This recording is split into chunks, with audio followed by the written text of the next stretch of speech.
Olá, você está no Arena EE. Eu sou a Alessandra Gonzaga. E eu sou Marcelo do Carmo. Hoje, gente, a gente resolveu fazer aqui um começo do segundo semestre. Vocês já viram o episódio de abertura da Academia EE. E a gente resolveu dar uma reformulada no Arena. Então, o Arena segue trabalhando os desafios emocionais no mundo do trabalho, segue trazendo aquilo que faz a vida ser uma grande arena para nós e que tanto exige a nossa inteligência emocional. A diferença é que agora a gente vai ter ele um pouquinho mais estruturado em cima dos assuntos que estão rodando no noticiário, no dia a dia, e não necessariamente especificamente no mundo empresarial. E daí é que, ao pensarmos na pauta desse Arena, me veio à mente um livro dos anos 90 que se chama O Horror Econômico, de Viviane Forrester. E na época se falava, esse livro é de 96, do medo da própria internet que estava se ampliando, então, portanto, da revolução digital, de todo o que era todo o momento econômico que se vivia mais especificamente na Europa, em que se estava chegando a 10%, se não me engano, porque faz muitos anos, de desemprego. Então, como eu tenho aqui um mestre em economia que trabalhou muitos anos desenhando esses cenários econômicos, e tanto os passados compreendendo como projetando o futuro, né, e como também a gente, enquanto está gravando, acabamos de ter a notícia da taxação de 50% do Brasil, pelo presidente Donald Trump americano, a gente pensou: "Olha, é uma boa a gente trazer esse tema". E claro, estamos vivendo sim, também em algumas organizações que a gente conhece aqui no sul e também no resto do país isso acontece, movimentações, previsões de desemprego. Então eu acho que eu vou começar conversando com o professor de economia, Opa. E a parte inicial do Arena, para a gente já chegar quente nele, é a gente trazer essas coisas que estão na nossa cabeça. Então, sobre esse assunto, esvazia aí a tua mente. O que que te vem quando eu te falo em horror econômico, em desemprego? O que que isso provoca em ti? Nossa, provoca memórias de infância, né? Porque eu lembro lá na época eu era criança ainda, mas eu lembro do desemprego ali na época do Delfim Neto, né? Em casa, meu pai ficou 2 anos desempregado por conta da crise econômica, e depois mais desemprego por conta da atualização tecnológica. Ele era um desenhista projetista e de repente tinha lá uma tecnologia de CAD e CAM, né, que não precisava mais dos desenhistas projetistas, aliás, não precisava mais de muitos dos engenheiros que trabalhavam nas organizações. Então isso é Isso é anos 80, anos essa memória? 80, anos 90, desde tenridade, né, essa memória. E aí, anos depois, como professor de economia, né, eu dava essa aula para os meus alunos, né, de mercado de trabalho. Eu acho que eu me lembro de te ver fazendo os slides sobre desemprego conjuntural, desemprego, como é que era que tinha o estrutural? Estrutural e friccional, né? O É. conjuntural, por exemplo, aconteceu no Covid. Aham. É uma conjuntura, né? Então, olha, de uma hora para outra, os mercados se fecharam, as Teve pessoas não aquela tinham mais quebra da livre cadeia movimentação. produtiva. Então, a conjuntura socioeconômica, por algum motivo, causa um desemprego. Então, o exemplo mais recente é o Covid, ou então as enchentes aqui no Rio Grande do Sul. Tem um contexto, uma conjuntura que leva ao desemprego. Ok. Passada a conjuntura, retornam, né, as coisas como antes. Não na mesma velocidade, mas retorna como Tá, antes. então quando fala em conjuntura tem a ver com uma contingência Uma específica. contingência, né? Tá. Uma relação causa e efeito. Terminou a contingência, voltam as coisas, né, como eram. É que a velocidade de retorno nem sempre é a mesma da velocidade com que você cai no buraco, digamos assim, Claro. né? O desemprego friccional é assim: ah, tô cansado de trabalhar nessa empresa, vou procurar emprego em outra empresa, mas na mesma função, no mesmo cargo, em busca de um salário maior, ou em busca de mais tempo de qualidade de vida.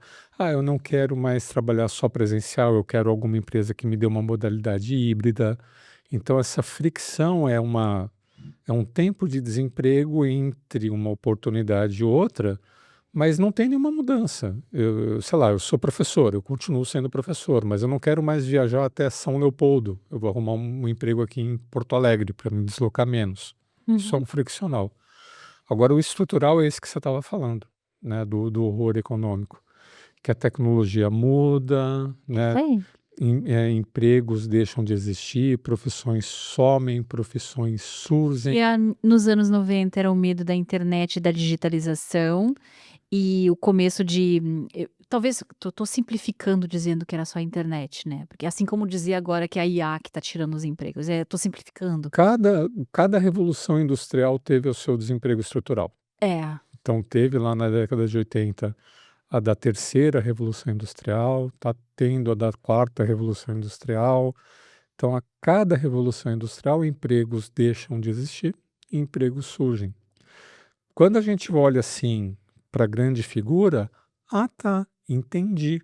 Eu vou deixar de ter emprego aqui, eu posso arrumar emprego ali. O problema é que essa transição para a pessoa não é fácil. Então, por exemplo, os bancos. Antigamente, os bancos empregavam caixas. Você ia numa agência bancária, tinha lá 40 posições de frente de caixa. Cadê os caixas? Sumiram, né? Porque hoje você vai no banco, você lida com o aplicativo, você lida com Tem internet bank. pouquíssimos caixas, Então, quando os tem. bancos, eles contrataram exércitos de profissionais de TI. Uhum. Só que, ah tá, eu não vou ser mais caixa, eu vou ser profissional de TI. Não é bem assim. Essa transição Não não é tem. bem assim. Aham. Então, não necessariamente a pessoa que ocupava um lugar, Ela vai ela ocupar o vai outro. conseguir mudar de lugar, ela não é esse camaleão todo. Não, e uma outra coisa que eu estava ouvindo falar, então o tema aqui central desse teu primeiro pensamento, quando a gente colocou o nome horror econômico, foi desemprego, né? A gente Uhum, está nesse tema central. Mas o horror econômico também tem a ver com essa instabilidade do Estado-nação, eu poderia dizer. Aí vem a minha forma de primeiro olhar isso, né? Eu sempre fui uma encantada por ler política, entender política. Tem muita gente dizendo: "O quê? Você?" Olha, tenho certeza que nos escuta há muitos anos, né. É que eu não mexo na política do ponto de vista de argumentação, primeiro porque a gente já comentou isso em outras vezes, com pessoas de todos os espectros da política, né. uhum. Então, é muito perigoso uma pessoa que trabalha com acolhimento emocional se dizer de um lado ou de outro. Segundo, porque eu não acredito em nenhuma solução para extremos, em qualquer campo do pensamento humano. Sempre que você alimenta a tua ideia a partir da negação da ideia contrária, você no mínimo não está conseguindo considerar o contexto todo, né. Mas então voltando ao Estado-nação, o que eu fico pensando é que a gente está vivendo também uma crise das estruturas Estado-nação.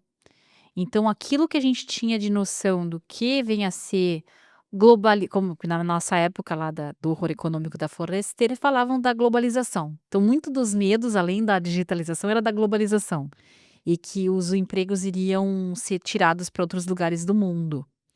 Ainda existe essa possibilidade, mas mesmo no quintal de casa, mudou muito a forma como a gente entende que uma empresa cresce, ou qual é o ciclo que ela precisa para internacionalizar, se faz sentido ou não faz internacionalizar.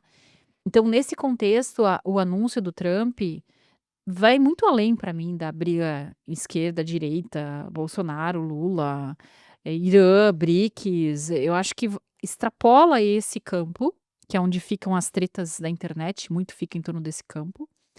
E para mim, do ponto de vista emocional, isso atinge as pessoas com a sensação de: "Tá, mas qual é a nossa referência agora?", pensando nas empresas também. O que que é uma empresa de sucesso? É ainda uma empresa que internacionaliza? Se sim, para que mercado? Se para o mercado da China, com que condições? Quais são as regras do jogo, né? Então, eu entendo que se existe um desemprego estrutural, também existe uma desordem emocional estrutural, se eu pudesse dizer, sabe? Em que é o que se diz no interior, né? Caíram os butiá do bolso. Caíram as referências de base. E não é com esse anúncio, mas com o que vem acontecendo nos últimos anos, com a própria guerra do de Israel e ali em Gaza, com tudo o que está acontecendo com a crise migratória na Europa, com a Ucrânia, enfim. Então isso ao mesmo tempo em que aqui no sul a gente ficou sabendo do rapaz da morte terrível da criança lá, que foi o maluco que entrou na escola. Muito se falou disso nas rádios ontem. Então, de vez em quando, ou de quando em vez, a gente se dá conta que a gente tem, motivos locais para estar desorientado, motivos nacionais para estar desestruturado e motivos globais. E a gente pode olhar essas desestruturas, do ponto de vista tecnológico, do ponto de vista de gestão de pessoas, do ponto de vista de saúde mental do ser humano indivíduo, e é essa combustão toda que faz a gente precisar tanto do mundo da inteligência emocional, né. Então quando fala nesse assunto eu penso que ele é muito forte, a questão do desemprego, ou da desorientação, econômica, porque o sustento de uma pessoa, a forma como ela ganha a sua vida, é também o seu sustento emocional. Uhum. É o que nos lastreia para saber o que fazer assim que a gente acorda de manhã, né. É, o tentar ouvindo tudo que você falou aqui, né, primeiro da política, né. Eu estou lendo um livro do Isaac Asimov, né, Os Gregos, Ai, achei muito interessante. e eu estou na fase da Grécia das cidades-estado. Uhum. E a gente ouve falar de Atenas, de Esparta, né, de Troia, de Creta, né. Conta um pouquinho o que que é o livro antes para o pessoal que pegou, assim. É uma narração da história da Grécia feita pelo Isaac Asimov, desde dos primeiros registros, né, que a civilização grega teria iniciado na ilha de Creta, né, não era nem no continente, né, começou na ilha de Creta, enquanto o continente ainda estaria na idade da pedra, Uhum. a ilha de Creta já estaria na idade do bronze, e isso dava uma vantagem tecnológica, ainda além de dominar a navegação, que levou a um poderio econômico de Creta, que Creta dominou todo o continente. Isso é desde 800 antes de Cristo Isso é ali? desde 1700 antes de Cristo, No mais ou menos, né. Mas nessa época aí que você está falando, de 800 a 700, 600 ali antes de Cristo, era a época das cidades-estado. Uhum. Atenas era uma cidade-estado, Esparta era uma cidade-estado, só que havia 700 cidades-estado. As cidades-estado eram muito pequenininhas. Atenas, que era uma das maiores cidades-estado, tinha em torno de 40.000 habitantes. Imagina, 40.000 pessoas enche a arena do Grêmio aqui, Hã. em Porto Alegre, né. Então, nossa, 40.000 Eu habitantes, nem vou me pois é. arriscar a dizer que faz tempo que não enche. Então Eu não sei quanto tempo faz. então havia muitas cidades-estado e o que que elas faziam? Guerrear umas com as outras, né. Então era uma guerra constante, né, todo mundo contra todo mundo para ninguém ter hegemonia. E,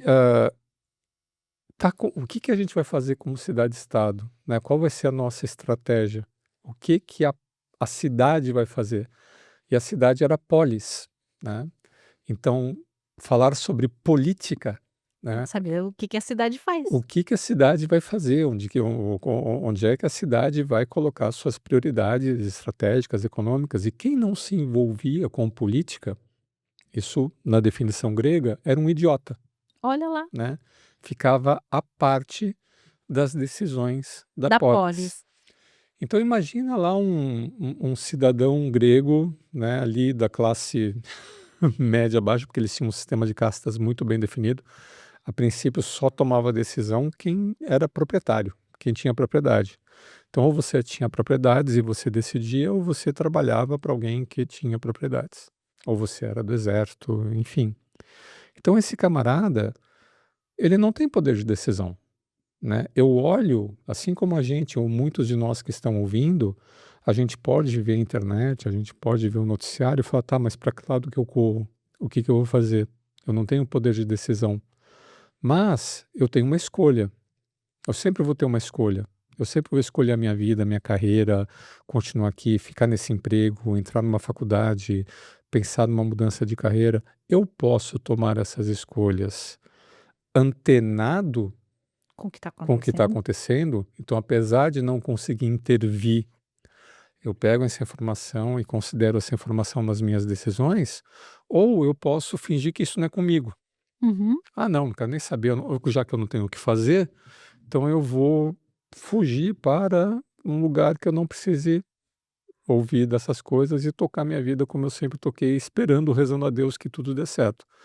Só que nem sempre dá certo. Uhum. E aí se torna um horror. Então, ah, é um horror econômico, não é um horror econômico a partir de uma primeira decisão. Tá, eu sei o que está acontecendo, estou fazendo algumas ações aqui, estou tomando algumas medidas, e quando acontecer, eu não vou ficar horrorizado, Uhum. porque tá, já sabia disso de uma forma ou para outra, eu vou me contingenciar. Agora, como tudo que acontece na nossa vida, às vezes a gente não tem recursos emocionais para lidar com essas coisas. Então a gente prefere não saber, não ouvir, desconsiderar, acreditar que se eu fizer o bem, tudo que vai acontecer comigo vai dar certo. Tipo assim, um toma lá da cá, né? Eu rezo a Deus, ou sei lá, a qual é o meu instrumento de suporte emocional. Só que as coisas acontecem, e aí eu sou pego no contrapé. Uhum. Então, vai ou não ser um horror econômico maior ou menor, ah, em função do grau de surpresa, que isso representar para mim. Então, eu sei que eu não tenho ação, Uhum. mas eu não vou ser surpreendido. E eu acho que isso já é, assim, uns 2, 3 passos à frente na resposta Uhum. ao que quer que venha acontecer. Olha só que interessante, tu tá falando isso, de se ancorar em dados, me vieram várias janelas de pensamento aqui, eu vou tentar escolher a que for mais útil para nós aqui. Primeiro eu vou ler um pedacinho do que eu pedi para o GPT aqui para me fazer uma súmula desse livro, que eu não achei lá nas nossas estantes dele, e eu pedi uma resenha, porque me veio a cabeça de falar sobre o horror econômico, eu digo: "Não, precisamos dar então uma ode ao livro, né", que é da Viviane Forrester. Então, retirando-se o aspecto político, porque eu já vi aqui que ela fala que tinha a ver com neoliberalismo, então não quero entrar nessa, Uhum. né, Ideologia. não quero DA, DB, se está certo ou se tá errado. Vamos pegar outra parte além disso, tá? O livro problematiza a ideia de que o trabalho, antes base da identidade social na sociedade, se tornou um tabu, algo sagrado e inacessível aos profanos, ou seja, maioria da população. A autora denuncia a alienação profunda causada pelo desemprego. Isso é que eu me lembro mais, assim, tanto que eu acabei vendo ele também durante o mestrado em psicologia, porque eu tinha uma colega que estava, a linha de pesquisa dela no mestrado era o que causava, em termos de estresse, burnout, enfim, né? A questão das pessoas estarem buscando emprego, né? Então, os indivíduos perdem não apenas a renda, mas também a capacidade de se reconhecer socialmente, gerando o regresso emocional. As identidades se precarizam, numa realidade onde o trabalho deixa de ser um eixo social e surge a miséria existencial. E aí, o que me chama mais atenção nessa sinopse aqui que o GPT me deu? Cara, isso aqui parece que foi hoje que fizeram. Parece que foi semana passada que alguém contou o que as pessoas estão sentindo, e não nos anos 90. Então, daqui, olhando E na margem do desde rio, do início dos 1900, desde a época dos gregos que tu tá falando aí, se a gente quiser ir até lá, né. desde a Com época certeza tinha, claro que mil não na mesma escala, né. sempre foi assim, essa Sempre que é a foi verdade. assim. Então a gente sempre precisou saber qual é a nossa relação com o que a gente faz na vida, que é o tal do emprego, que é a tal da ocupação, que é o job. O que tu faz para viver, como é que tu ganha o teu sustento, né. Então isso sempre foi necessário. E sempre que você perdeu a referência de como fazer isso, ou de que tu sentiu que tu não tem valor no que tu faz, o suficiente para te sustentar, tu vai entrar numa crise existencial. Tu não tem como separar isso. É importante dizer que você não é unicamente o ser que trabalha, ou o ser que ganha o sustento. Mas boa parte do que tu é na sociedade se define a partir daí, né. Então não é à toa que a gente conhece uma pessoa e diz: "Ah, o que que tu faz? Tudo bom? Como é teu nome? O que que tu faz?", Uhum. Segunda pergunta. De que gente que tu é, De que gente que tu és, se tu estiver na serra, né? Tua sua família. pra saber se você tem dinheiro ou não tem Ou não dinheiro. tem dinheiro, É. se tu tem ou não tem sustento, e em seguida o que tu faz. Então a gente pode ter 1000 explicações para isso, a gente pode brigar com isso, mas aqui a nossa intenção não é brigar com isso ou dizer quem é o culpado por isso, é dizer que isso é uma condição em se viver no mundo, É. né. E aí o que que eu posso fazer com isso, né, Ali? Porque eu posso culpar, né, quem não está passando por essa dificuldade, né, ou tá aí, o que que eu posso fazer sobre isso? Antes disso, como eu me sinto em relação a isso, já que nós temos aqui um canal de emoções, né, Uhum. então antes de sair para ação, como eu me sinto. E aí deixa eu te trazer mais uma provocação, depois eu te deixo também fazer para mim, tá, Má? Tá. Eh, esse episódio saiu também porque estou atendendo pessoas que estão em situação de desemprego. Uhum. E algumas me procuraram já há um tempo atrás, eh, de alto escalão, eu nem sei o que fazer com eu nem sabia que um diretor tem um currículo, por exemplo, né. Eu já estou numa situação de Não, vida. sabia sim. Não, mas eu nunca tinha visto, né, a Aham. gente não é uma empresa de recolocação, eu Sim. nunca tinha visto um currículo de um diretor, não me lembro de ver, né, talvez na hora de conhecer alguém, alguém tenha me mandado, mas nunca tipo assim: "Ó, olha isso aqui, Avalia esse currículo. avalia meu currículo, me diz se tá bom, assim, para eu buscar um trabalho", né. Então isso foi uma coisa que me chocou, assim, como assim agora também se tem pessoas de C-level e outras áreas de alta liderança que estão buscando emprego? Então, me desconcertou pela situação mesmo conjuntural já, usando o teu termo, Uhum. né. Tá, mas além disso, o que me veio é, como que a gente lida, aí não só eu como profissional de desenvolvimento de pessoas, mas como RH, como liderança, como sociedade, como é que a gente aborda uma pessoa que ontem era teu colega e hoje está desempregada? Como você entende a si mesmo, se ontem você estava empregado e com o salário dos teus sonhos e com a estrutura da tua vida, e hoje você está desempregado.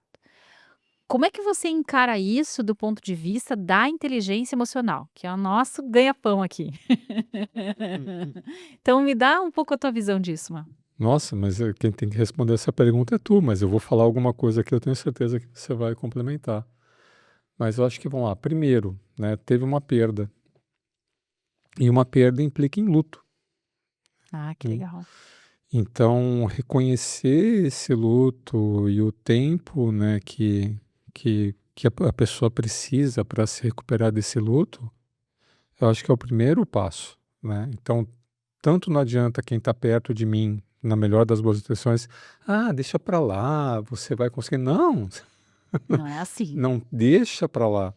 E assim, mesmo que por uma obra divina, vai, na semana seguinte eu conseguisse uma recolocação, ainda ficaria um gostinho amargo na boca de eu ter sido dispensado depois de ter me dedicado tanto tempo a uma organização, de ter dado minhas horas, meu tempo, meus finais de semana, etc, etc. Ficaria uma balança de injustiça, né? Uma balança de impotência e um medo danado, né? Porque aconteceu uma vez, por que que não vai acontecer de novo, né, nessa organização? Então tem um luto a ser curado. Agora, uma outra coisa que eu acho que precisa ser, e aí depois eu quero te ouvir sobre esse luto também, é esse é o novo normal. Então, como é que eu mudo as minhas chavinhas, né, para me colocar numa forma de pensar de constante adaptabilidade e resiliência? Então, eu vou olhar para trás até eu curar, mas quando eu voltar a olhar para frente, eu tenho que olhar bem para frente. Uhum. Eu tenho que olhar 10 anos daqui, 15 anos daqui, aquela perguntinha, né? Tá, o que que você vai ser daqui a 10 anos? Sempre tem que estar na nossa cabeça, porque senão o risco da gente ser pego no contrapé de novo, né, por uma questão conjuntural, friccional ou estrutural, ele é real, não é nem risco, não é nem se vai acontecer, quando vai acontecer. Uhum. E quanto melhor preparado a gente estiver, né, mais a gente vai conseguir fazer as transições de carreira, Mas aí eu acho que esse luto, eu acho que é o mais difícil, né, Ari? Tu lidou muito com esses lutos nos teus processos aí de mentoria. Como é que É, é aí? sabe que eu acho que aqui a gente sempre fica com os 2 chapéus, né. O chapéu de quem já passou por muitos ciclos econômicos, porque nossa geração X aqui já está na condição de ser professor disso, se por simplesmente ter nascido há mais tempo. O Uhum, único mérito aqui é carteira é certidão de nascimento. Não estou falando de nenhum título que a gente tenha nem nada. hum, Como a gente já viveu mais, a gente já viu mais crises. Simples assim, né. Então eu tô com esse chapéu, de saber que essas coisas acontecem com uma certa frequência, mas eu também tô com outro chapéu da pessoa que já prestou amparo em diferentes momentos. E o que me veio à mente enquanto tu explicava é que, dessa vez eu acho que o empuxo tá muito grande. Eu chamo de empuxo porque me vem aquela sensação, sabe quando a gente tá no mar e vem e tem aquele dia que o repuxo do mar, é repuxo que chama, né, do mar, hã, quando a gente tá ele tá retornando uhum, forte? E aí tu te escapou da onda, a onda veio e tu te escapou, mas quando tu te bobeia, tu é carregado pelo repuxo, uhum, pelo depois que a onda já foi. Então a sensação que eu tenho, e eu chamo de empuxo por esse movimento para baixo, né, é a sensação de que tu tá tendo puxado pelas pernas, é de que as pessoas que estão agora sendo demitidas é diferente do que seria há 4 ou 5 anos, porque elas passaram por 2 grandes ondas, pensando aqui na nossa realidade do sul. Então, o Covid foi uma enorme onda, que quem não despencou dos 10 metros que foi ele, seja mentalmente, estruturalmente em casa, separação de filho, de família, de enfim, né, de avós, pô, me salvei da primeira onda. Tô aqui firme e forte, né. Muita gente se formando, conseguindo fazer as coisas. Aí veio a segunda, que foi a do ano passado. Ano passado aqui no sul tem muita gente que diz que foi pior que o Covid. uhum. E agora, de novo, mas como assim? Né, então de novo eu vou estar vivendo sempre num estado de alerta, eu já não tinha dado tudo de mim, como é que agora eu vou lidar com isso? E veja bem, a gente está falando do ponto de vista do desempregado, quem fica na empresa Ou quem teve que tomar a decisão de quem é demitido. essa pessoa também precisa de fazer esse luto e esse suporte emocional que tu comentou. Sim, excelente. Nessa linha que tu colocou, deixa eu ler uma coisa aqui para ti que eu até guardei para a gente fazer esse episódio aqui. A definição de escrúpulo, Ali. Hum, Tu já viu esse post? eu não. Deixa eu pegar aqui para nós. Tá aqui nos meus salvos, né? Então, olha só. Escrúpulo, Hum, né? Ter ou não ter escrúpulo. Então, a definição principal de escrúpulo é uma dúvida ou hesitação que atormenta a consciência sobre se algo é certo ou errado. olha. Então, puxa vida, me veio uma ordem aqui de reduzir tantos por cento o meu orçamento. E eu tenho aqui tantos funcionários. E eu tô com um ônus, né, de demitir e não demitir. Uhum, Quem demitir? Né? uhum. Como que eu vou chegar nesses tantos por cento? Eu conheço a história de vida e uma decisão muito difícil, né? Eu vi nos tempos de inflação, todo mês saía lá uma lista de demissão e eu vi os gestores que tinham que tomar essa decisão sugados, né? Só que, né, isso que eu achei interessante, de onde vem essa palavra? Escrúpulo, né, em latim é scrupulus, que é aquela pedrinha, sabe quando a gente está andando no parcão de chinelo e entra aquela pedrinha entre o nosso pé e o chinelo e machuca, né? Aham. Então, os soldados romanos, os legionários, né, eles calçavam sandálias e quando eles estavam fazendo aquelas marchas, as pedrinhas entravam, né, e acabava machucando o pé, né, do legionário. E aí esse legionário, tá, eu sigo caminhando com a dor da pedrinha ou eu paro, né, e atraso a marcha e sou castigado. Então, quem estava ali marchando na infantaria tinha que lidar com os escrúpulos, que era esse sofrimento da marcha. Só que os senadores, os tribunos, né, eles andavam a cavalo ou em carruagens, sem escrúpulos. Uhum. Então ficou essa questão de que quem está no poder Não não tem tem escrúpulo. escrúpulo, né? ou não tem assim uma consideração ou uma sensibilidade moral Aham. para o que está acontecendo. Só que nesse caso aqui das demissões não é verdade. E a gente conhece gestores que se deparam com essas decisões e assim ele é um mensageiro, ele não é deixa eu ver quem eu vou demitir hoje. Então a pessoa que Não, e vai ter a fica parte lesionada também a depois. pessoa que fica e os colegas que ficaram, não vou falar que é o mesmo sofrimento, mas não dá para falar que não tem sofrimento, Tem, né. tem sim. E tanto que tem aquilo que eu me lembro lá nos anos aí 2002 ali, quando eu te conheci, que eu lembro que eu estava indo no Estadão, eu tinha um curso de extensão, gente, que eu fazia no Estadão, que é um curso com a Universidade de Navarra. E a gente prestava serviço ao Estadão e fazia o curso, era, né, o tempo era Estadão, dividido. estado de São Paulo, para quem não É, o estado de S. Paulo, como eles diziam, né, porque não é assim São Paulo o nome, né. Aham. E aí, eu lembro que a primeira vez que eu fui na redação, era uma redação que cabia mais de 200 pessoas, eram várias mesas de trabalho, a maior eu acho que talvez a maior redação do Brasil era na época. Hum, Tinha, claro, concorrendo o Correio Brasiliense e a Folha de São Paulo, em sim. tamanho, né. Mas era uma coisa impressionante a estrutura do prédio. Só que quando a gente chegou, tinha meia dúzia de gatinho pingado. Aquelas bolinhas de gente, que não chegava a 20 pessoas ali, e nós os focas para fazer as reportagens. E era evidente, era palpável, dizia que dava para cortar no ar de tesourinha, o luto, a tensão, o medo, a apreensão. Quem será o próximo, Uhum. né? Então quem já viveu isso em qualquer escala que seja, eu já tive, por exemplo, clientes que contam de períodos em que as demissões eram tantas que as empresas separavam ambulâncias e o dia que vinha a ambulância já sabia que ia ter grandes cortes, porque já se sabia que ia ter gente passando mal.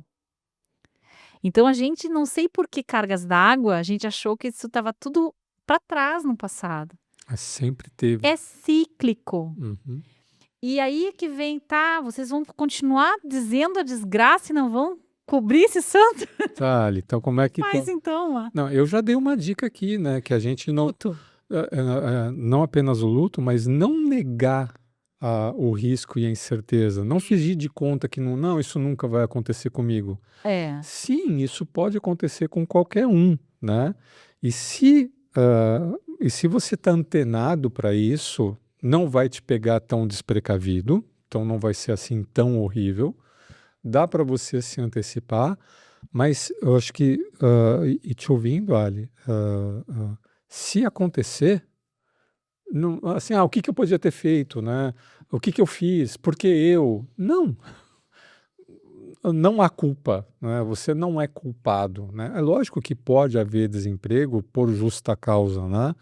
Se a pessoa deixa de cumprir suas responsabilidades, ou se tem algum desvio ético, desvio de conduta, eu não estou nesse caso. Mas essas pessoas que, sim, faziam tudo que estava ao seu alcance, ou tudo que era sua responsabilidade, e ainda assim foram dispensadas, não há um grande culpado, um grande. É um karma, ou seja lá o que for. Tá, Isso é então parte da vida. eu tenho 3 janelas mentais aqui, e eu quero que tu me ajude a escolher qual delas a gente explora. Emoções envolvidas nesse processo e o valor da gente mapeá-las e compreender que caminho Uhum. elas têm, bem estilo vocabulário emocional. Gosto desse caminho. 2, o que que faz o gestor? Como é que esse gestor se prepara para isso? O que que ele Também deveria gosto desse caminho, acho considerar? que você pode falar em seguida. E 3, o dilema humano de tenho ou não tenho controle sobre o que me acontece? Tá, vamos começar com as emoções então. Tu que vai ter que lembrar, porque a minha cabeça tá Problema. daquele jeito, a gente tá Aham. dormindo ruim nas últimas semanas aí. Então vamos começar pelas emoções. Tu trouxe 2 no teu relato, tu trouxe antecipação e culpa. Uhum. E as 2 existe algo de bom e ruim, sendo que a culpa tem muito menos de ruim do que tem a antecipação. Porque a antecipação, ela tem uma prima irmã que é a ansiedade, né. A antecipação é eu tentar antever cenários futuros.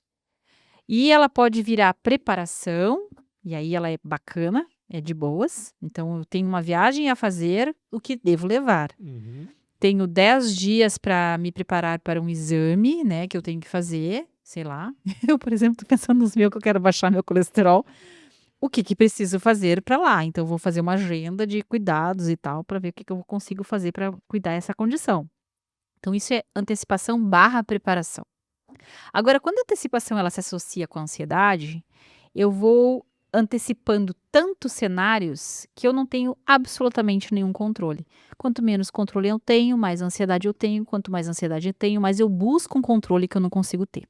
Então eu entro num looping que pode me levar ao desespero, que pode me levar a soluções fáceis, que pode me levar a um extremo de mania em que eu vou querer rapidamente ficar rico com um curso que eu vi na internet de como ficar rico em 10 dias, ou eu posso jogar tudo pro alto e sair de casa e morar na rua. Tô viajando, né? Mas enfim, não é útil eu me antecipar tanto assim, porque ninguém controla o futuro. A gente tem alguma ideia do que fazer para se preparar para o futuro, mas controlar ninguém controla. Tá, então esse é o primeiro sentimento. O segundo é olhar para o retrovisor. E aí vem a culpa, vem a tristeza, vem o ressentimento. De novo, a culpa, ela pode ter uma associação positiva ou negativa. Se a minha culpa for no sentido de o que eu posso aprender com isso e onde foi que eu errei para não acontecer isso novamente, se a minha busca pelo erro for numa intenção de aprendizado, em outras palavras, ok, vale a pena eu gastar um pouquinho de tempo com a minha culpa. Mas se a minha culpa se transformar em ressentimento, amargura e autocomiseração, que é eu não valho nada, eu sou um verme, um vice-teco de subcoisa, poxa, agora eu perdi a única coisa que eu tenho nessa empreitada nova, que são os meus próprios recursos internos. A minha autoestima. A minha autoestima, a minha capacidade de enfrentar o leão que me aguarda lá fora. Fala mais da mágoa ali, quando a pessoa fica, não se sente culpada, mas fica magoada achando que a culpa foi do outro. Esse é o problema, porque a história, né, a culpa é minha, eu boto em quem eu quiser. Então, tão ruim quanto eu me sentir culpada de tudo, é eu não me sentir responsável por nada. Aí vem o terceiro assunto lá que a gente já tá puxando pra frente da frila. De quem é o dolo? De quem é a responsabilidade? Aí eu posso escolher desde uma responsabilidade cósmica, que vira aqueles memes, né? O Mercúrio retrógrado, a culpa é dele. Ou o fato de eu ter, sei lá, alguma parte da minha. Se eu quiser pegar um pouco mais intelectualizado, eu posso dizer que isso é uma questão sistêmica. E que daí meu bisavô também ficou desempregado no pós-guerra e que ele também foi desvalorizado quando ele sabia fazer. O que pode ser verdade, não estou debochando. Mas está longe, né? Essa atribuição de responsabilidade. Eu posso trazer a responsabilidade mais para perto, dizer que a culpa é do governo. Eu posso trazer mais para perto ainda, dizer que a culpa é da minha empresa, do meu chefe. Posso puxar ainda mais pertinho e dizer que a culpa é do meu parceiro, da minha parceira, do meu pai, da minha mãe, que não terminaram de pagar minhas contas quando eu era jovem. E eu posso fazer essa culpa ser toda minha. Isso também é muito ruim. E conhecendo os nossos clientes, os nossos queridos ouvintes, muitas pessoas que a gente tem de amigos e clientes estão nessa última categoria, de achar que a culpa é toda sua. Quando a gente fazia os testes, ainda fazemos, né, nos nossos treinamentos de triângulo dramático, gente, a gente tem aqueles 3 personagens do triângulo dramático, né, que é o vilão, a vítima e o herói. E a gente tinha muitas turmas de heróis e vilões. De vítimas a gente podia contar nos dedos, né? Quem que estava ali na posição de vítima. Então a posição de vítima, de a culpa nunca é minha, todo mundo tem uma responsabilidade menos eu, é a que menos acontece em profissionais de alta performance. Exatamente porque essas pessoas sempre tiveram um locus interno de controle. Só que daí elas vão para o outro extremo. Elas se culpabilizam por tudo e não percebem que existe uma questão conjuntural. Uhum. E aí elas começam a ir numa caça às bruxas de o que eu tenho que fazer, o que eu tenho que fazer, o que eu tenho que fazer. E isso já num terceiro sprint, pensando no que a gente comentou, Covid, enchente, e fora tudo o resto que está chegando, mais a sobrecarga informacional, o excesso de telas, a insônia que parece que está no ar, essa pessoa colapsa. E esse risco de colapso é que eu acho que faz a gente mudar o tom desse arena. A gente está sentindo o cheiro disso no ar. de pessoas que estão no terceiro, quarto burnout. E aí não aguenta o repuxo. E se justamente as pessoas mais lúcidas, responsáveis, competentes, preparadas disserem eu não aguento mais, daí o que acontece com a gente, como sociedade? Eu acho que isso que você falou, olha, é bem verdade, porque, como a gente disse, né, isso sempre aconteceu. Só que a diferença nos tempos modernos é a intensidade que isso está tomando pelo efeito de caixa acústica ressonante das redes sociais. Ah, pois então, esse é verdade. Que Outro tema para nós abordar aqui. era, você ficou sabendo de fulano, né? Sei, tá, foi desempregado. Era conversa na missa de domingo, né? E Então as pessoas se reuniam na missa de domingo e depois da missa, e aí, como é que tá? Como é que não tá? Né? Se você souber de um emprego para fulano, tá, pode deixar. Hoje você acorda, você pega o teu telefone celular e você vê quantos posts sobre essa situação. Escolhe, né? Se você entrar no X, né? No X, o mundo vai acabar em 3, 2, já 1. tinha acabado, já era para ter acabado faz horas, né? Né? Se você entrar no Instagram, né? Vai ser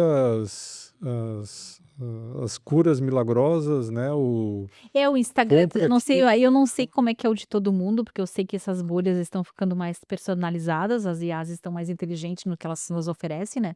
Mas o meu Instagram é assim, é tudo pode crer, né? É todo mundo fazendo retiro de mindfulness, é a galera descobrindo como é que encontra um nível superior de consciência. Faz assim que vai dar certo. Isso, ó, faz esse aqui que não Se sabia, tá aqui, ó. Se você entrar no LinkedIn, você vai ver, nossa, como que a carreira de todo mundo é fantástica e eu sou uma reles criatura rastejante. É. Que coisa que vai ser da minha cara. Como é que eu vou competir? Eu ouvi dizer que é Nossa. 1% das pessoas. Como é que é a história?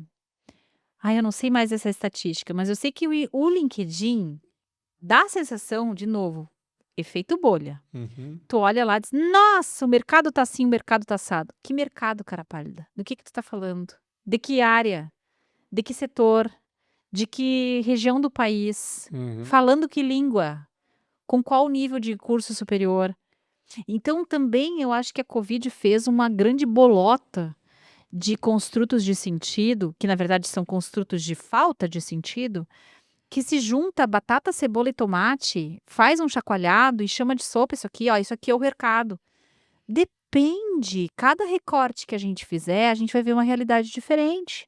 Então, mesmo nós que estamos com essa sensação catastrofista, e eu tenho estado, é porque nos meios que a gente atua, a gente está sentindo essa reverberação mais forte. E nem na dor, né, Ali, a pessoa tem mais licença para sentir. Quantos posts a gente viu no LinkedIn? É o meu último dia nessa organização, agradeço, fulano, Obrigada cicrano, por obrigado por tudo, todo o aprendizado. E a pessoa dentro tá um caco. um vulcão, né? Ou um caco, né? Mas até na hora de me Eu tenho despedir, que eu manter tenho o que meu ter, branding. né, o meu branding. Nossa, olha os tempos que a gente está vivendo, né? E como E as eu redes sociais E influenciam aí isso. vamos para o segundo capítulo, porque já que a gente já puxou a questão do Aham. controle, que é o que a gente faz então? Ou o sentimento do Do líder, gestor, do do gestor, líder. ou Porque quem ficou. para quem ficou, veio a musiquinha aqui, né? E quem ficou, o pensamento voa, né?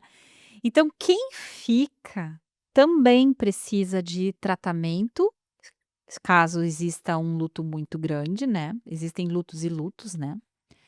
Mas para a nossa palavra ser mais condizente com o que a gente faz, também precisa de desenvolvimento. Também precisa sair do ponto A para o ponto B com algum tipo de orientação, com algum letramento emocional. A gente tem falado muito nessa expressão letramento emocional. O que é o letramento emocional? É entender o beabá do comportamento humano no contexto organizacional. É entender que emoções são úteis ou não, como provocá-las, como de alguma maneira neutralizá-las.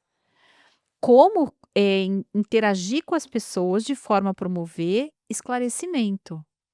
Na maior parte das vezes, não é você ir lá e dar um monte de dinheiro para a pessoa, como a gente imagina que é isso que vai fazer as pessoas se sentirem melhor. Você efetivamente endereçar as coisas que estão fora do lugar, organizar as ideias, ajuda muito. Se tu souber o que tu tá fazendo, ajuda muito. Hoje eu tive essa conversa com uma pessoa demitida e olha a Sirius me ouvindo aqui. A Sirius é o nome da minha boot do ChatGPT. eu tive uma conversa e ela é uma pessoa extremamente competente. E aí, eu até pensei: "Bom", ela me procurou quando foi demitida, eu: "Preciso conversar". Eu: "Claro, vamos bater um papo, né". Mas assim, eu não tinha nenhuma agenda, não, zero agenda do que conversar com ela. A intenção era prestar algum conforto, como a gente encontra um amigo para tomar um café. E ao conversar com ela me trazer, foi clareando, tipo o que a gente está fazendo aqui, trazendo uma ideia, trocando uma ideia, como se diz. E ela me mandou uma mensagem antes da gente vir para cá, agradecendo que melhorou muito o dia dela, que ela está mais aliviada, que ela está conseguindo processar melhor. Os americanos têm uma expressão que eu gosto muito, que é o digerir as emoções. Nós precisamos de tempo para digerir as emoções. Quando a gente passa por uma experiência traumática, que não necessariamente alguém te dá uma bordoada na cabeça, a vida te dá uma bordoada na cabeça às vezes. Você precisa ter um tempo para digerir o que o teu emocional te passar. Não adianta tu brigar com uma condição, se você não tem a menor ideia do que fazer em seguida. A razão, ela naturalmente se liberta quando você consegue processar o material emocional. Senão, ele fica como um tampão, justamente, do teu processo racional. É uma coisa natural, é biológico, isso é fisiológico. O teu cérebro foi programado para dar prioridade para a tua sobrevivência, para que você viva mais um dia, né. Se você está se sentindo ameaçado, impotente, furioso, magoado, vamos parar, para tudo, eu não sei para que lado eu vou. Eu não sei se eu como, se eu mato, se eu durmo. Então, como eu não sei o que fazer, eu vou ficar numa espécie de looping mental. Se eu endereçar cada um dos bichinhos, cada um dos escrúpulos lá, e tirar um de cada vez, eu vou conseguir andar livremente. A minha razão vai conseguir se posicionar, né. Uhum. E eu acho, olha, que nesses momentos é muito legal quando você encontra alguém para conversar ou conversar contigo, como esse acolhimento que você fez. Porque quando acontece isso, né, conosco ou com alguém perto de nós, ah, o impacto emocional assim é tão grande que a gente não raciocina direito e a gente foca numa relação causal ali, num nexo causal, que nem sempre ele está ali. Eu lembro quando eu comecei meu estágio, meu primeiro estágio, assim, na primeira semana de estágio, ah, a gente tinha lá uma produção automatizada Eu adoro essa história. e tinha um software ali que controlava aquelas máquinas, aquele software tinha um bug. E eu, né, estudante de engenharia com meus 22 aninhos, né, falei: "Não, mas eu conheço essa linguagem de programação, imprime o programa e tal", resolvi o bug. Demorou, mas conseguiu. Entrou Resolvi na o linha do bug, né, e funcionou e aumentou a produtividade, etc, etc. E a gente estava no meio de uma crise econômica, era governo Collor e com as listas de demissão. Eu estava super feliz que eu tinha resolvido o bug. Na semana seguinte eu volto para o estágio, assim, o meu mundo caiu. Por quê?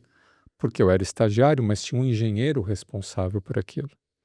E aquele engenheiro responsável por aquilo não sabia o que fazer ou não resolvia aquele problema. E nessa lista de demissão, aquele engenheiro foi demitido. tipo assim, Então, até o estagiário resolve isso aqui, ó, e né. aí eu, estagiário, as pessoas olhavam para mim, brincando ou não brincando, era o responsável pela demissão de um engenheiro casado com 2 filhos. Nossa. Ah! Né. Eu me senti muito mal. E eu me se assim, eu murchei, eu fiquei culpado, fiquei, assim, muito, muito, muito mal e as pessoas olhavam para mim, fica aquela coisa, né, que foi demitido. Ele não tinha sido o único demitido, mas ali no nosso setor tinha sido ele demitido. E eu estava muito mal. E aí tinha um senhor ali que já trabalhava há muito tempo, né, o Jaime era o nome dele. Pra você ter uma ideia, ele já estava aposentado e ele estava trabalhando de novo. Ele não tinha o que fazer, né, ele se aposentou e seguiu trabalhando. E ele foi, assim, de uma compaixão enorme comigo, que ele chegou assim: "Ó, vamos conversar", né, que ele viu, né, que eu Uhum. estava imagina, ele já era aposentado, então ele já tinha naquela empresa 35 anos de trabalho e seguia trabalhando. E ele me falou: "Olha, assim, ó, o engenheiro que foi demitido, né, o histórico dele era esse, então não foi por causa disso, Unicamente. unicamente. Isso está acontecendo aqui na empresa, que era o meu início do estágio, e eles estavam vivendo um downsizing já há mais de 6 meses. Não era a primeira vez que isso tinha acontecido na empresa, a empresa já tinha passado por outras crises econômicas, era a mesma coisa. Ou seja, calma, tem muito mais entre o céu e a terra, né, do que sonha a sua vã filosofia. E para de pensar que você é o culpado. Ah, nossa, mas que bálsamo foi aquilo, Aham. né? E há muito mais entre o céu e a terra do que você possa imaginar. Ah, tá, é verdade, toda moeda tem 2 lados e a coisa é sempre muito mais complexa, mas quando acontece ali e você está envolvido, a primeira reação que você tem, até incentivado ali pelo que está acontecendo, pelo que você escuta nos corredores, não, é culpa é tua. Não, espera aí, só um pouquinho, né? Como é que eu vou ser culpado de um ganho de produtividade e por causa disso, então, percebe? Então, tem muito mais entre o céu e a terra do que sonha a sua vã filosofia, né? Sempre tem mais fatores do que você pode compreender. E pode ter outros fatores ainda que você nem compreende. E aí esses fatores podem ser até, sei lá, do mundo, sei lá, espiritual ou fora das dimensões que a gente vê. Tipo o Linking the Dots lá do Steve Jobs. Às vezes as coisas acontecem e você não consegue compreender naquele momento porque É, você está tomado, né, de um turbilhão, mas lá na frente vai fazer sentido. deixa eu fazer essa É. referência aqui para quem tá ouvindo, o que que o Má tá comentando aqui. Que às vezes a gente comenta as coisas por nós, a gente já viu tantas vezes, mas a pessoa não viu isso, né. Que é aquele famoso discurso do Steve Jobs em Stanford, né, Uhum.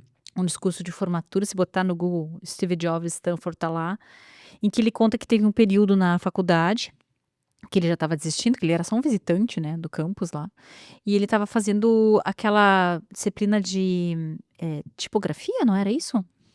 E eles: "O que que eu vou usar tipografia, né?" Nunca imaginou que ia usar. E mais tarde foi o que fez ele fazer lá Times New Roman, sei lá eu, O Apple ter tantos estilos de fonte, né, fonte. bonitas e com serifa, sem serifa, e o Microsoft era só Era só aquela aquela fonte, ali, né. né. Então é interessante como a gente tem uma grande colcha, e eu e tu vamos começar em agosto a nossa pós em psicanálise junguiana, os 2 junguianos adoramos Jung. Junguianos no sentido de estudantes de Jung, né, Uhum. nesse sentido, tá, gente, a gente não clinica com Jung, mas somos estudantes, adoramos estudar essa profundidade das simbologias. E eu gosto muito de que ele comenta isso, né, que a nossa psique ela é que nem uma grande colcha, que os nossos sonhos mesmo revelam, de que é uma coisa que lá no início pode não fazer muito sentido na tua vida, mais tarde ela vai se manifestar, vai fazer mais sentido. Então a gente tende a olhar apenas nessa visão do curto prazo. Até pela nossa sobrevivência é bom que seja assim, ninguém merece ficar o tempo inteiro relativizando tudo, né. Então existem coisas práticas, o preço do feijão, o preço do café e vamos embora e vamos trabalhar. Mas quando a gente está vivendo uma crise, a gente precisa desacelerar. Eu acho que se tem uma coisa que ficou forte para mim é isso. Primeiro que não tem algo, que a gente possa controlar de forma integral. A gente nunca vai controlar de forma integral. Existe uma parte que a gente controla e outra parte que a gente entrega. Então existe algo que a gente pode efetivamente fazer, e existe um monte de outras coisas que a gente não tem a menor, gerência sobre isso, ou agência, como se usa em psicologia. Mas isso dito, a verdade é que ao viver uma crise, é preciso desacelerar, ganhar distância para saber o que fazer. Como tu falou, olha, a gente não tem controle, É, mas a gente tem escolhas e a gente tem uma dedicação e um instinto, né. Essa pós-graduação aí, de psicanálise junguiana, imagina, nós não temos CLT, nós não temos carteira assinada, né, eu sou tua chefe e tu é o meu chefe. a gente depende do mercado achar valor nos serviços que a gente presta, Socorro. né, socorro, né. Mas vem cá, e vocês vão fazer psicanálise junguiana 2 anos, um final de semana por mês durante 2 anos, mais o valor da mensalidade, e os 2 vão fazer, mas será que Essa viagem é olha, necessária? eu não sei, mas faz sentido. É. E lá na frente vai fazer sentido. Tu também tem o teu modelo, teu momento Steve Jobs, né? Tu sempre conta das tuas aulas de taquigrafia na escola do Alegrete, como é que Tecla. chama? Na escola Datilografia. Tecla, Taquigra datilografia, datilografia. taquigrafia não é com menos Isso. teclas. Então tu sempre fala das tuas aulas de datilografia na escola Tecla, etc, etc, etc. Bom, te ajudou no jornalismo? Te ajudou no jornalismo, mas você nunca ia imaginar que ia te ajudar a fazer relatórios de gestão e com o dinheiro que a gente ganhou em relatórios de gestão, você financiou toda a sua entrada na inteligência emocional, É né? verdade. Nunca. Então, falando, nossa, mas você tem Grande certeza escola que você técnica. vai Tu fazer sabe que datilografia? que uma das Né? coisas que tu me fez lembrar agora, né, de novo a nossa memória, ela vai trazendo as coisas que a gente precisa lembrar. Na escola Tecla, tinha uns 3 ou 4 quadros ao redor, porque eu, óbvio, né, decorei o ambiente, porque tu fica 4 meses pra digitar umas 4 ou 5 folhas, sei lá quantas folhas, Uhum. pra poder fazer de cor. Então, obviamente, tinha muitos momentos de tédio absurdo e eu ficava olhando para as paredes, né. E tinha uns 3 ou 4 quadros do Chaplin. Hum, E eu não lembro das mensagens todas, né, mas uma delas era sobre essa coisa de buscar o impossível. Se não me engano era essa citação, não sabendo que era impossível foi lá e foi. fez, né, não sei nem se é dele, tá. Uhum. Mas assim, isso também e era uma inspiração pra gente, né, não sabendo que era impossível, foi lá e fez. Porque parecia impossível tu decorar aquele troço. Uhum. Tu decorar todas aquelas teclas, com os teus dedos de olhos fechados conseguir digitar. Eu nunca nem tentei. E aí, não sabendo que era impossível, fui lá e fiz. Mas por quê? Porque tu aprende que tu não domina o processo. O Uhum. teu cérebro precisa de um tempo para conseguir, absorver aquelas informações novas e E aqueles movimentos isso. novos. E aí o que nos alenta, né, e o que facilita essa transição é sempre estar aprendendo, é sempre ser um aprendiz. O que saber inglês trouxe para nossa carreira, quantas portas abriu, o que saber datilografia trouxe para sua carreira, o que Que saber fazer programação, psicologia vai trazer para ti, o que Marco. saber programar trouxe para minha carreira, É. né, ao longo da vida como estagiário e depois consultor É o e, equivalente a esse teu momento né. dessa empresa que tu falou, Má, que tu isso foi em cima do Pascal ou não? Foi Não, foi isso outra era linguagem? basic ainda, era pior ainda, Tá, né. mas veja, tu nunca mais usou, mas essa foi uma coisa Mas decisiva em para te algum ganhar o momento lá destaque que no ganhou. primeiro ano colegial eu falei: "Tá, vou fazer um curso de Basic", e fiz 2 anos de 2 semestres de Basic, né, e ganhei esse destaque todo, e depois o Pascal me ajudou na universidade, enfim, né. E aí quem tá agora nos ouvindo, nossa, esses 2 velhos falando das coisas que eles aprenderam lá Esses em 2 1900 e velhos bolinha. que seguem aprendendo e vão sempre seguir Esse aprendendo. é o ponto, Má. Esse Forever é o ponto. learning, né. Forever learning. E uma das coisas que eu digo para essas pessoas que estão hoje desempregadas, se você está desempregado e está nos ouvindo, acabou de perder teu emprego ou está entre carreiras, cara, continua acreditando, segue em frente. Uhum. Te dá tempo, né, na medida do possível, a gente sabe disso, né, não se cobre tanto, faça o que é possível fazer e acredita Uhum. que vai melhorar. Porque se a gente mantém a marcha, em algum lugar a gente chega, Uhum. diferente de onde a gente estava. É, e principalmente, né, Ali, se mantenha atento e aberto às oportunidades. Uhum. Uma vez a gente passou por crises econômicas, né, e eu tomei um puxão de orelha, né, porque eu tentava fazer, vou fazer isso, vou fazer aquilo, vou fazer, mas assim, Checklist, uma lista de tarefas s- batendo na mesma tecla. 1000 vezes para o mesmo problema, a mesma solução. A mesma solução, o mesmo problema, blá, blá, blá. Calma, Por isso que eu digo toma distância. toma distância e presta atenção, porque na verdade, a gente nunca sabe de onde vai vir a oportunidade. Sabe que me lembrou o último exemplo que eu dou para Aham. nós aqui, e a gente só A pode gente já falar em pode. cima Aham. das experiências que a gente tem. Uma vez nós estava em São Paulo, não vou lembrar exatamente qual foi o mês, quem sabe tu lembre, e a gente estava mal de grana, mas assim, mal até de contar as moedinhas para comprar tubaína na padaria, né, na esquina ali da padaria que a gente tinha da casa. e o Má estava desempregado, porque tinha um sócio que tinha desquitado da relação, eu estava desempregada e os dois tentando trabalho. E eu considerando, inclusive, trabalho de datilógrafa, que era o que eu sabia fazer na época.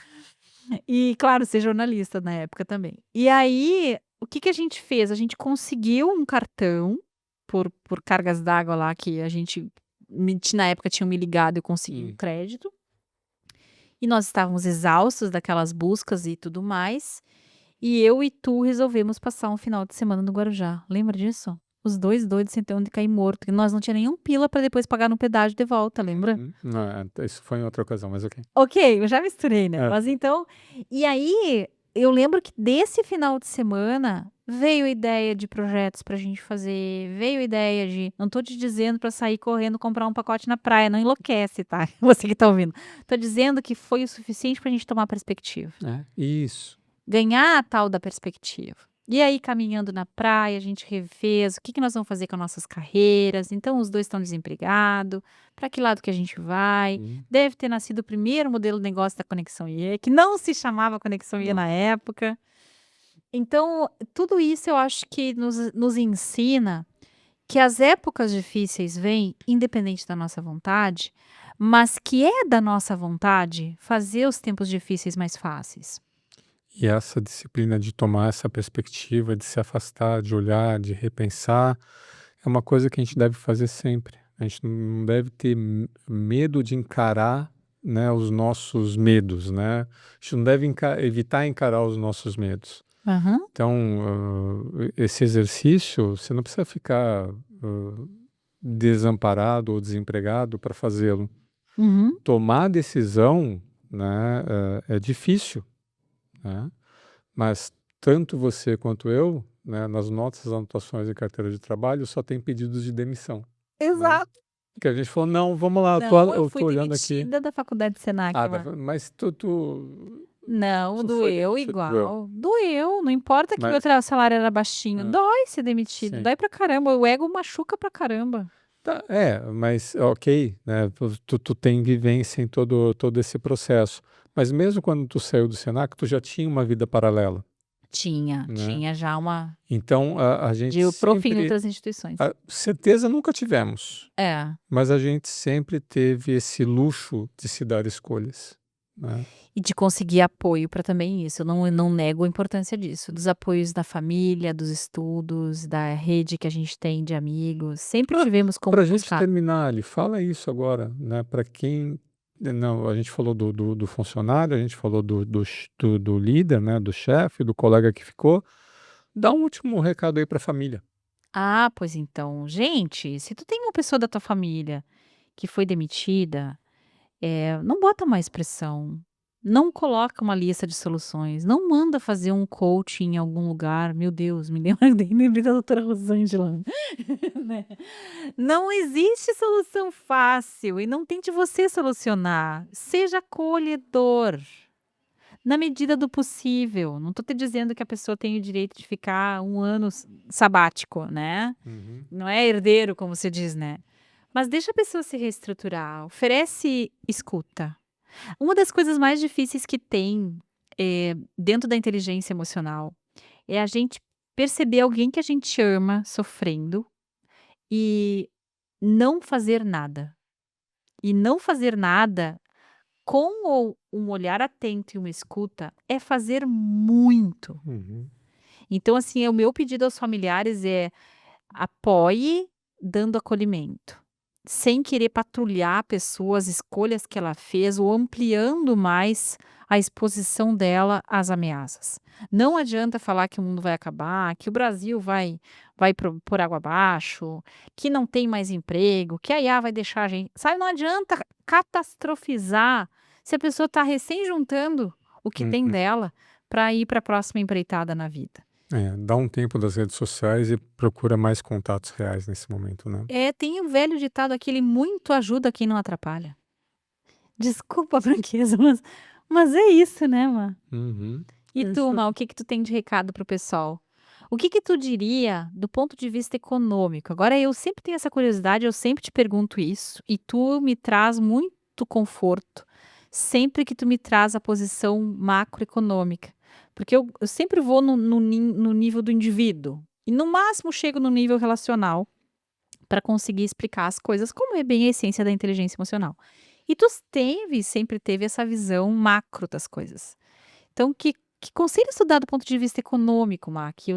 O que que tu acha que vai acontecer ou até onde a gente pode prever essas coisas? Bom, o que eu posso falar pela evidência da história é que por mais que no curto prazo a coisa pareça terrível, no longo prazo sempre melhora. Ai, viu como é bom, gente, O ouvir? o primeiro livro lá da Riqueza das Nações, né, do Adam Smith, ele comparava a França com a Inglaterra, né, com as cidades de Londres e a burguesia rural francesa, né. Ele falava: "Nossa, mas como esse pessoal vive bem, né, tem comida, etcétera. Olha a vida que a gente tem aqui na Inglaterra". E aí, só uma imagem mental para quem está ouvindo, né, imagina que você tinha uma série de ruas estreitas com prédios ali de 2 ou 3 andares, e não havia saneamento, então o camarada fazia as necessidades dele numa bacia e jogava o que tinha feito pela janela. E você estava caminhando por ali e podia Cacos receber na cabeça. uma chuva, né, dos dejetos, né, de alguém. Então, essa era a coisa que o pessoal vivia. Isso era mil oitocentos e oitenta e Não faz seis e alguma tanto coisa tempo assim, assim. né. Tem alguma bisavó, alguma avó Então, que e se você conversar com o teu avô, com o teu bisavô, né, que vai falar que no meu tempo, né, você vai ver que sempre foi sofrido, mas sempre melhorou. Então, calma, né, eu sei que nesse momento contigo, né, no teu exemplo, pode não estar tão bem assim, essa foto. mas mesmo na tua vida, né, se você voltar 10, né, eu não sei quantos anos você tem, mas se você voltar lá no começo, né, e você ver a sua própria linha de vida, o conselho que você sempre dá, né, olha a tua linha de vida, vê o quanto que você já evoluiu, né, desenha, tem essa experiência, né, de desenhar, tu pode até falar como é que faz isso, desenhar a sua linha de vida. Então, só de você se apropriar da sua linha de vida, independente de quão terrível seja a situação agora, você vai ver o quanto você evoluiu. E aí eu te pergunto, por que cargas d'água, né, uma vida que está dando certo, né, de uma hora para outra nunca mais vai dar certo? Uhum. Então, se apropria do teu passado para se fortalecer para encarar o teu futuro. Lindo, Má. É isso, linha do tempo, desenha a tua, gente. A gente pode até fazer com alguma técnica, mas não tem nada melhor do que um papel, uma caneta, alguma posição horizontal de papel e coloca o quanto tu conseguir lembrar dos principais marcos, de preferência com uma certa ambidestria do ponto de vista emocional, ou seja, que claro, tu primeiro vai ter só eventos da tua vida pessoal, mas assim que começar a tua vida profissional, não esquece da vida pessoal também, do que acontecia na tua vida pessoal barra profissional. E tu vai ver que essas coisas sempre conseguiram sustentar uma a outra. Isso aí, não tem nenhum motivo porque daqui para frente não vai dar certo. Isso aí. Então tá, viu? Isso aí. Acho que acabamos bem, né? Uhum. Essa é a ideia, até porque só tá começando para muita gente. É isso aí. Então, obrigada, pessoal, você que nos ouviu até aqui. E o que a gente vai começar a deixar, gente, primeiro um pedido aqui para se inscreva no nosso canal. A gente está precisando ampliar o Arenê para poder trazer patrocinadores, colocar ele em mais mídias. A gente está querendo, de fato, fazer do Arena um podcast que tenha mais acesso, né? E a gente adora fazer ele e é importante poder ter esse suporte. Então, se você já nos ouve há muito tempo, por favor, vai lá, se inscreve no canal do YouTube, compartilha com alguém se tu gostou. E a segunda coisa que eu quero te pedir, a gente tem no Instagram, do Conexão IE do Instagram, lá nas caixinhas de mensagens e tudo mais, a gente vai começar a fazer caixinhas de perguntas. Uhum. Então, façam perguntas, tragam cases. Quem quiser gravar, inclusive, um vídeo perguntando, comentando da sua situação, nossa, ia ser fenomenal. Então, a gente está buscando essas entrevistas e esses pedaços aí de depoimentos sobre um desafio, sobre um comentário de um episódio que você ouviu e que serviu para você, o que você quiser trazer para a gente, traz de fato para a gente poder compartilhar, né, Má? Isso aí. Então era isso, gente. Um abraço para você que está nos ouvindo e até o próximo Arena IE. Isso aí.